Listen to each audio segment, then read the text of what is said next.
Hello, everyone.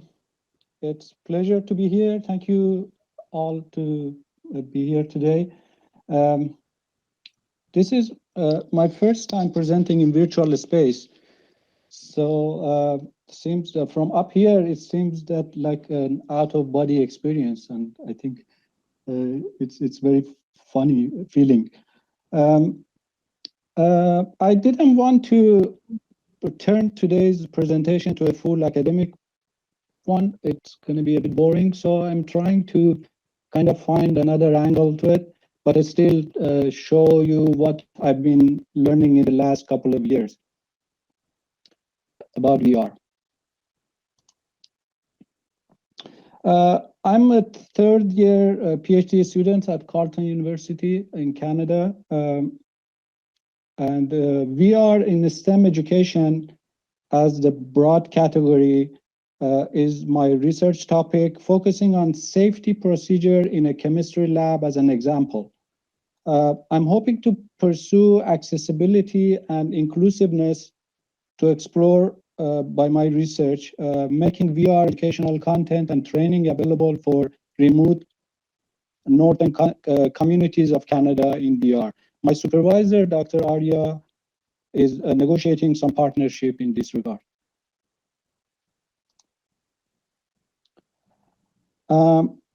Today I'll be talking about my recent experiment that came out of a school course on VR. I took this course last term and it involves exploring interactions in VR. By VR, I'm specifically talking about real-time immersive VR or IVR, and not 360-degree videos that we normally see.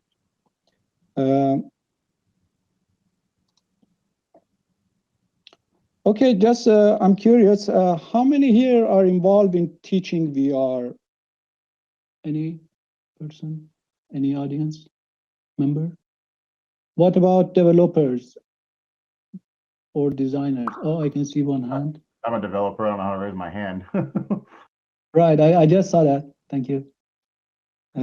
Any designer, content designer in VR? Right, same. Okay, so I'm hoping that I can bring something or give, have something for everyone. Thank you. Yeah, I can see. Nice. Designer, UX, dev, design. Okay, there's design student. Great, thank you. Okay. How I structured today's presentation around these couple of questions. What was done for this particular topic? Disclaimer, I couldn't do a full user study due to the COVID restrictions, but we are planning to do it remotely and send APK probably for people who have headset and do that user testing. Then I'll talk about why I'm doing this particular project and then how it is relevant.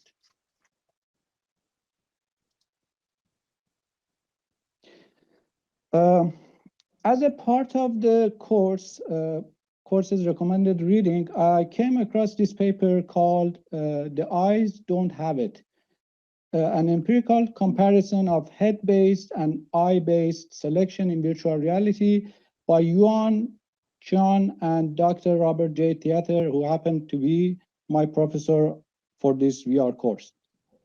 The device used in that study was a FOVE headset with eye tracking to conduct an experiment. The result indicated that eye-only selection offered the worst performance in terms of error rate, selection times, and throughput, while head-only selection offered significantly better performance. They used Fitts law and ISO 9241-9 standard to do that experiment. And I quote, the author said, "We found that head-only selection offered the fastest selection times and the best accuracy." I will explain what referred to selection time and whatnot.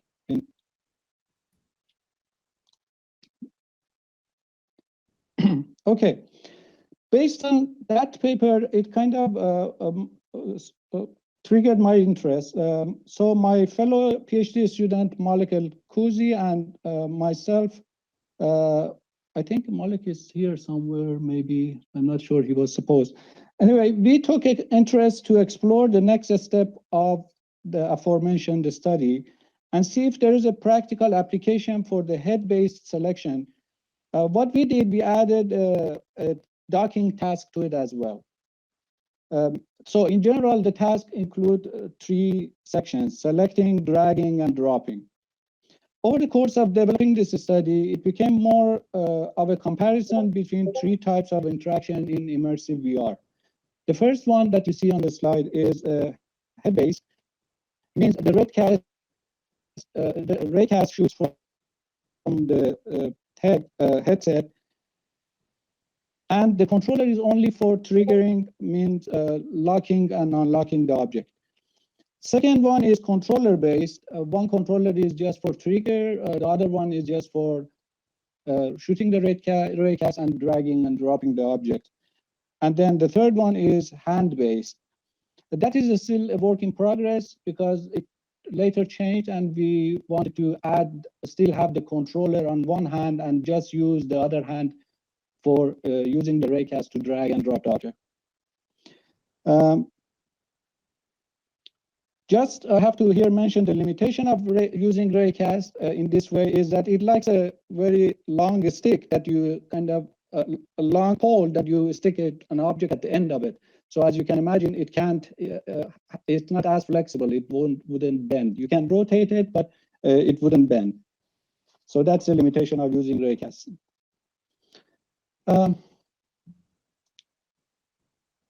So the next topic I'm going to talk is why I'm doing it, specifically exploring this area. Motivation is a big part of what we do, isn't it? For me, the journey began in 2005 when my wife and I moved to Canada. Starting over as an immigrant in a new country is not always easy. Canada embraced and accepted us as skilled workers. Still, we had to start from scratch, right? Our humble beginning was like many other immigrants. My wife, educated in applied mathematics, found a job in a store as a cashier, and my IT background landed me a job in a computer repair shop. Here is where my story took a turn. A small misunderstanding about the repair of a computer with a customer created a strong friendship between me and the customer we know from now on as John.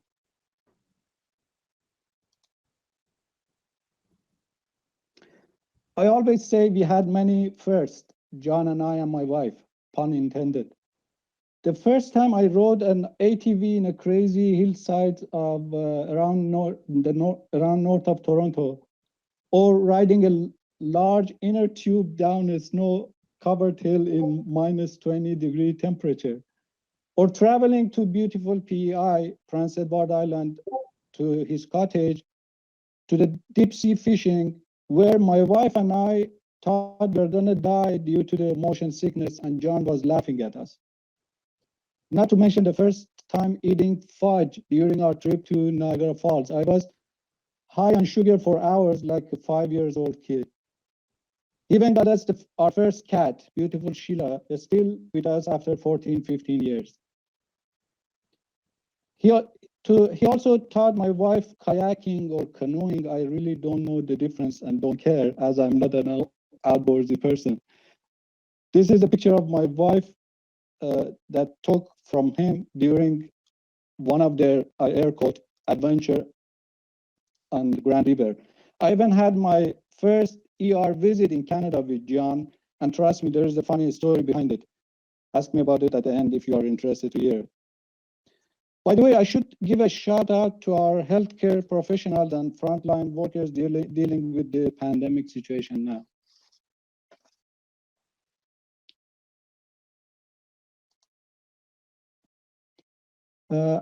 Before I forget, John is also an excellent handyman. With some limited help, he has built this shed and the whole ramp at his house. The only thing I've ever built was a bathroom stool, and it fell apart when I sat on it. John for sure doesn't make me look good in front of my wife when it comes to building stuff. I can go forever about what John can do. But why I'm telling you all this? Well, because John has a rare progressive disease that impacts his health. It changes the shape of his bones, especially fingers and toes. Every few years, he has to go through a surgery to reshape them. I don't want to be more graphic about it, but it's not easy, as you can imagine. Good thing is, John still can walk with a little, with the help of a cane, but that possibility is decreasing day by day. So he mostly uses electric scooter to get around. Beside everyday challenges he is facing around the physical world, such as stairs with no ramps or accessibility door buttons that are out of reach, he has to deal with digital challenges as well. John has always been a good computer gamer, but until now he couldn't use a VR because of the interaction devices, the input devices. As you know, the forms of input devices in VR is just one example of such digital challenges he and probably many other users face. So I just explained this to say that I don't consider John as a person with disability. I believe he is a person with different abilities.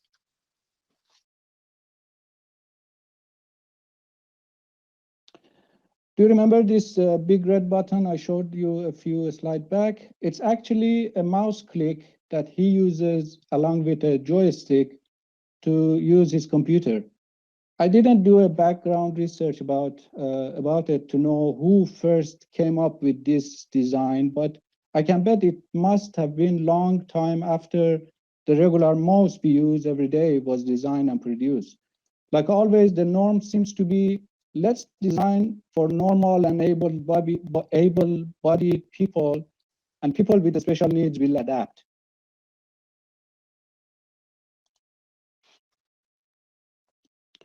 So here are a few things that inspire me. It's the year 2020, and as predicted by researchers in 2017, the state of the art of technology in VR is already out of date today. It was the same year when CEO of the Unity game engine said that in order for AR, VR, and XR to become an industry, three components should come together. One, it should be a mobile. Two, the headset should be under $1,000. And the third part is VR content. Where we are today with VR is just the beginning. As we are exploring more and as technology gets better, faster, and smaller, the size of headset will reduce and it will be less costly. What we can achieve in terms of application and content is limitless.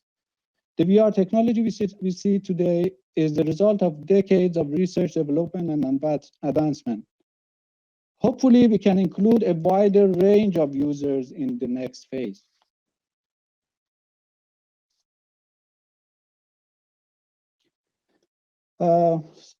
Some of the benefits of AR, VR mentioned in literature include the immersion, interactivity, multisensory, and sense of presence are amongst the characteristics of VR technology often cited as the strongest features of the technology when compared to other forms of media.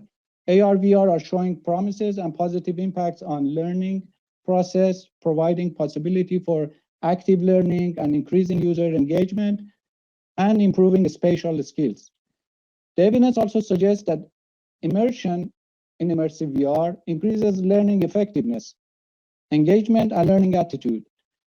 The negative outcomes, such as motion sickness, is also highlighted in the literature.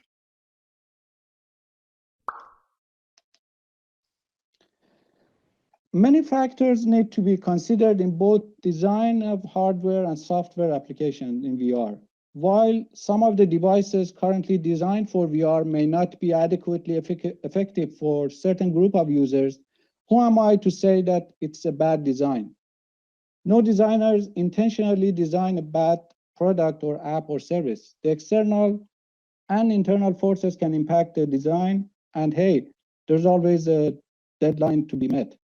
I guess I'm trying to say that the design decisions need to go beyond what is now. We can be more considerate, maybe invest a little more initially to include people with different abilities to be able to use the product and application we make. May not always be possible, but we can and should try harder. I just want to bring a bit of awareness that we, as business owners, designers, developers, everyone who is involved should and could do better in terms of building and designing for accessibility and inclusiveness.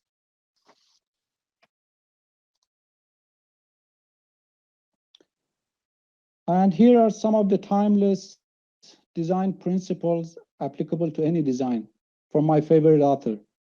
It's a self-explanatory. Maybe I can talk about how I use them in another session. And the last, and again, the last word from experience, that is where the video I will play. I'll show you, sorry.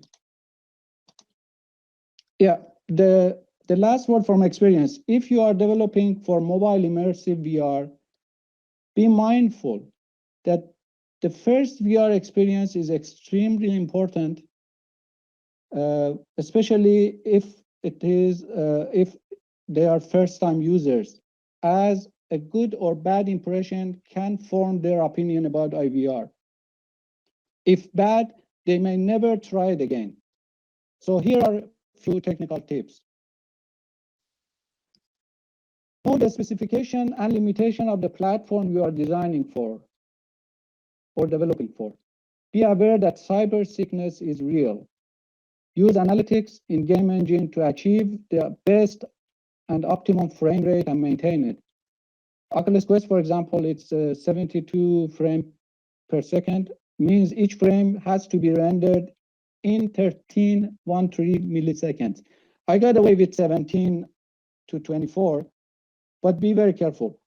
Use compression, use mesh combine, and every trick possible to avoid latency. Avoid using large textures. Immersion in IVR can occur despite of unrealistic environment, and that is based on the studies. So you might get away with having a simple solid color instead of a very detailed texture on your 3D objects. Avoid using shadows and reflective materials and textures. And finally, fast-moving objects, scenes, fast head movement can cause nausea for some users. Use alternative methods. Walking is always preferred in VR, but may not be possible. Don't make decisions for users where the speed changes violently. There are many lists of best practices around VR, but you have to search and learn what works best in your scenarios. At the end, I have a video of the experiment we did design in Unity just to show you how that head selection and dragging and docking task works. So I'm hoping we can play that one, Thomas. Do you want to do that one now? Okay, let me yeah, yes. Sure. All right, let me move it just slightly forward. This is our first time trying a video in here, guys, so this is exciting. Hold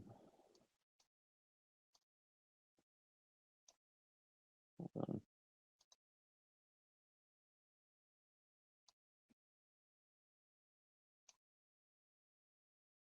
Yeah, we might have to hide this.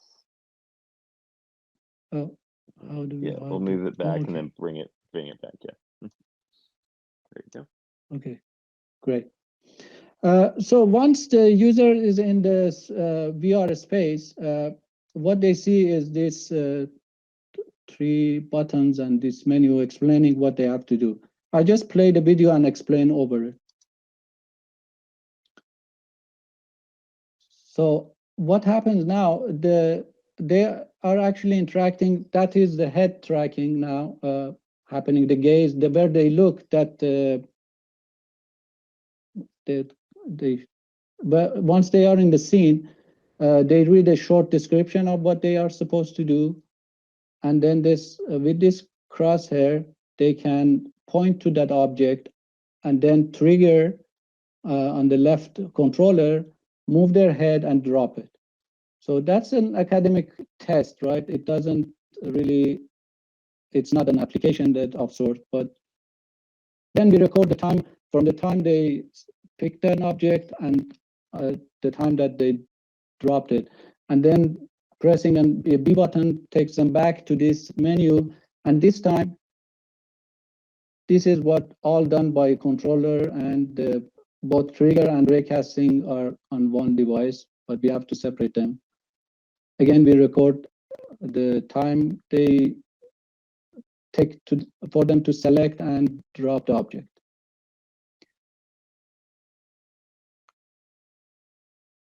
And the last one, which is the work in progress, is actually raycasting by the hand. This version I have on this video isn't showing it in action, but basically it's the same task happened. They have to select an object and drag and drop it to the target area. It's purely done for academic purpose to be able to measure the error rate and performance and all those fun stuff. That was my presentation. Thank you very much. If you have any question, I'm ready to answer. Thank you very much, Sam. I did want to let everyone know, because this is our first time doing a video in the room, that you basically, for future reference, at the top right of Mozilla Hub's section, there's a number of objects, or right now on my screen, it shows there's 5 objects, and you can actually hover over the YouTube video itself to get that more full screen in your view. You can also do that for presentations. But I thought the video worked really well, so I really appreciate that. All right, so let's. Thank you. Great. So I guess Sam, I'll start off with the first question. But what were the findings of doing those 3 different interaction methods? What was? Yes. Yeah. Good question. Again, our user study is underway. We haven't completed it, but I've done some testing with what is called simulation testing. I did, but let me come down. Yeah, I definitely, from my out of interest, I sent it to John and I tested. He on the first interaction type, means the gaze one or the head one.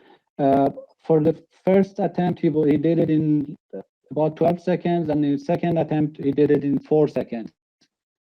But we are expecting to increase, because we have to have a special ethic applications for this group of users, right? So it's still work in progress. But for the other one, we expect that head tracking interaction to be the faster and more accurate one compared to others.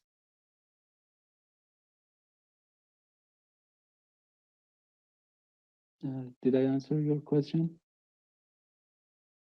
Yeah, that's great. And is the timing of like that number of seconds, what's the like optimal amount of time, or is that good? Like, is that 4 to 5 seconds? Seems like a good amount of time. Yeah, that is good for that number of. Again, there isn't much to compare with, right? These are all new. So my goal is to find this and you know, make it a kind of practical way of interacting. Imagine, so far, due to this, because there wasn't any. One thing I didn't explain is that the controller trigger that I talked about, John cannot hold it in his hand. So I created or printed a docking station, and I put this Oculus Quest controller on it. So all he did was pressing it, right? So to kind of make the trigger action. So it just opened a way for him to interact with in VR. And then, of course, he quickly learned that, you know, it was fast. Again, I don't have much to compare it with. So we are hoping to test a few other, ways and see what it is. Great, thank you.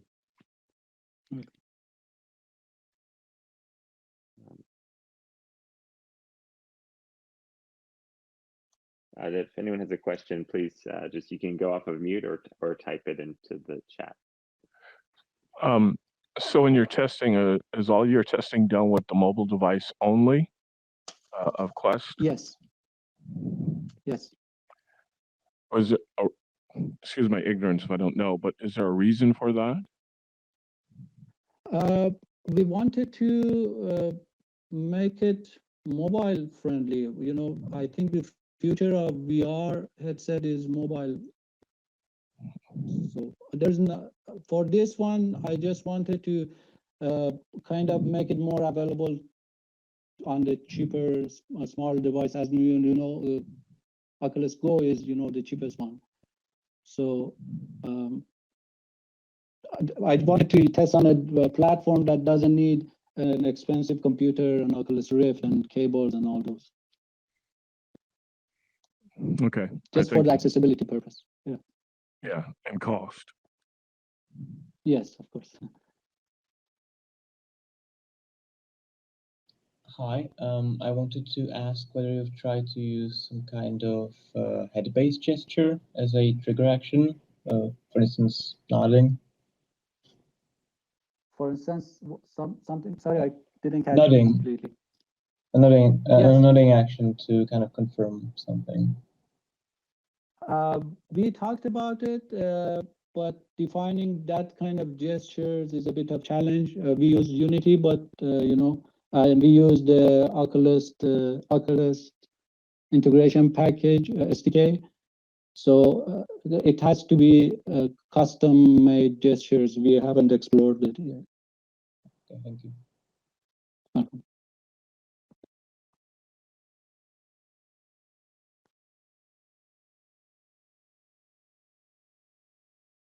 Could you talk a little bit again about, or maybe just go back over what you have to do to the Oculus Quest controller itself to make it easier to use for John, or what the change to the hand controller is? Sure. I don't have a picture of it here, but as you know, the Oculus Quest controller, it has a small stem, and you have to hold it around your hand, hold it in your hand, and then there are the joystick under your thumb, and then there are a few buttons, right? So the way John's fingers kind of are bent, it can't hold it. So what I had to do, I printed a piece that works as a resting. You can rest your hand on that, and then this controller sits into a hole that I printed out in the in that piece, and then it works like the big red button I just showed you how he uses as a mouse click. So the controller sits on this docking station, and he puts his hand on top of it and just press it on the top. So the action, the trigger works to lock and unlock, you know. And to me, my idea came from game design a while ago, that one button game. So I was thinking, you know, what if I create a interaction type that only needs one click, pressing one button, so that he can use VR. So that was the 3D printed piece. It's basically a box with a hole in it, so that the controller sits inside, and you can place it on the top of the table. Great, thank you. Welcome.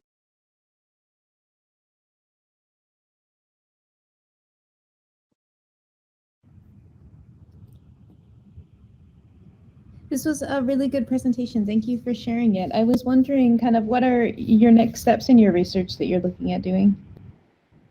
Yes, great question.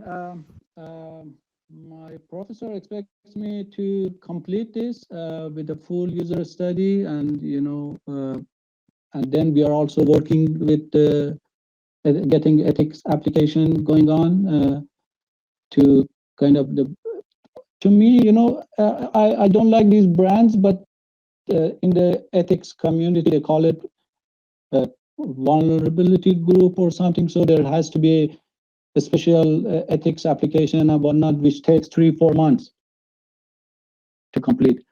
But to me, as I showed you, John is more than capable. So all I need is a permission to, bring similar, people with similar physical difficulties to test this. On maybe a better application like actual game or some sort of more meaningful application. Again, this task that you have seen here, selection and dragging and dropping, is just purely for academic purpose. But I'm envisioning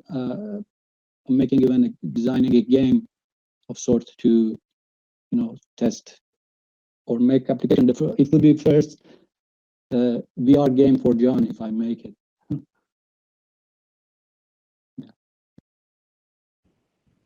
Thank you. Thank you.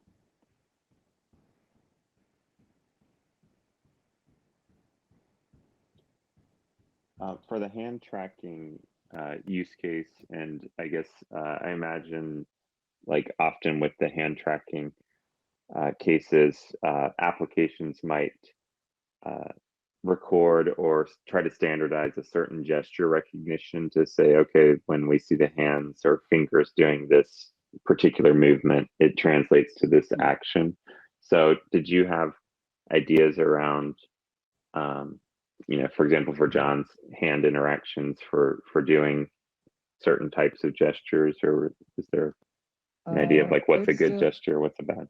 Yeah. Yes. Again, in case of John, it would be very difficult because the limited movement of his hand, fingers. But I don't see any problem of exploring that area. Definitely, there is application for it. I now, when you mentioning it, I can see, possibilities. Definitely, there's a way to design a special gestures and certain, presets that, there's with recent update of Oculus Quest, I hear there are some more possibility in this regard. Great. I haven't explored it yet. This is a great presentation. I appreciate it. Could you Thank you. talk more about the head gaze function and the coding of it and how you did that? Sure. It wasn't really difficult. All you do define a raycast, right?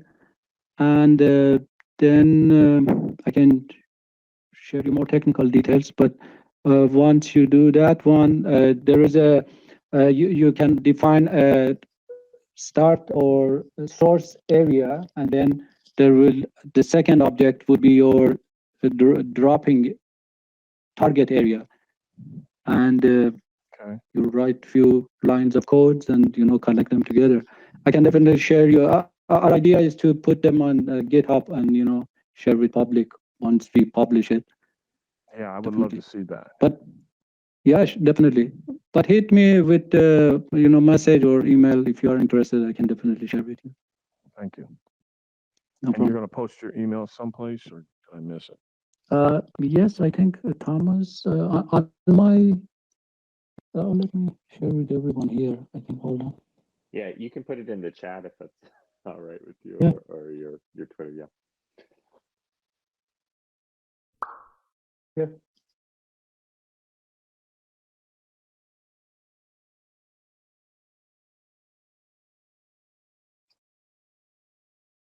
And also from Again, I our didn't Meetup want to page, you really- should be able to get contact.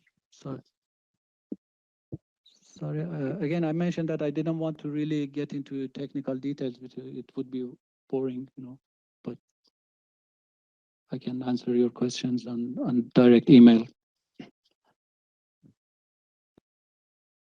Thank you. That'd be awesome. No problem.